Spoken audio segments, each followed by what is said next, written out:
గోవధ నిషేధ చట్టాలను కఠినంగా అమలు చేయాలని కాకినాడ జిల్లా విశ్వ హైందవ పరిషత్ అధ్యక్షులు వెంకటేశ్వరరావు పోలీసు ఉన్నతాధికారులను కోరారు. పిఠాపురంలో పశువుల సంత అడ్డాగా గోవుల అక్రమ తరలింపు ఎక్కువయ్యాయని వాటిని అరికట్టాలని కోరుతూ కాకినాడ జిల్లా విశ్వ హైందవ పరిషత్ అధ్యక్షులు వెంకటేశ్వరరావు, విశ్వ హిందూ పరిషత్ నాయకులు సురేంద్ర దత్తు కాకినాడ జిల్లా ఎస్పీకి, కాకినాడ జిల్లా డిఆర్ఓకి వినతిపత్రం అందజేశారు.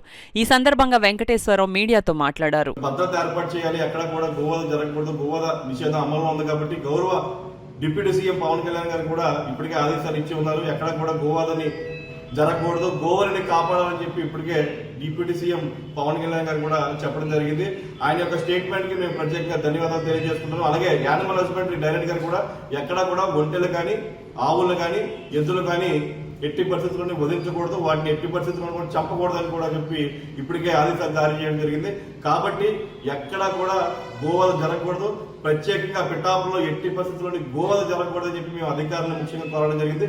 దీని మీద స్పందిస్తూ పూర్తిగా దీని మీద భద్రత ఏర్పాటు చేస్తామని ఎస్పీ గారు తెలియజేయడం జరిగింది. అలాగే కలెక్టర్ గారి కార్యాలయం నుంచి డిఆర్ఓ గారిని కూడా కోరుతూ ప్రతి శనివారం కూడా చట్టరీత్యా అధికారుల యొక్క సమక్షంలో సంత నిర్వహించాలని చెప్పి కూడా కోరడం జరిగింది. దానికి కూడా డిఆర్ఓ గారు వెంటనే స్పందిస్తూ వెంటనే కూడా పిఠాపురం మున్సిపల్ కమిషనర్ గారితో మాట్లాడి వెంటనే ప్రతి శనివారం కూడా సంత అధికారుల యొక్క పర్యవేక్షణలో కూడా నిర్వహించాలని చెప్పి ఆయన ఆదేశాలు కూడా జారీ చేయడం ఉంది. మేము గౌరవ ఎస్పీ గారికి, గౌరవ డిఆర్ఓ గారికి, అలాగే మా డిప్యూటీ సీఎం పవన్ కళ్యాణ్ గారికి ప్రత్యేకంగా ధన్యవాదాలు తెలియజేసుకుంటూ గో రక్షిత రక్షిత భారత్ మాతాకి జై, జై హింద్.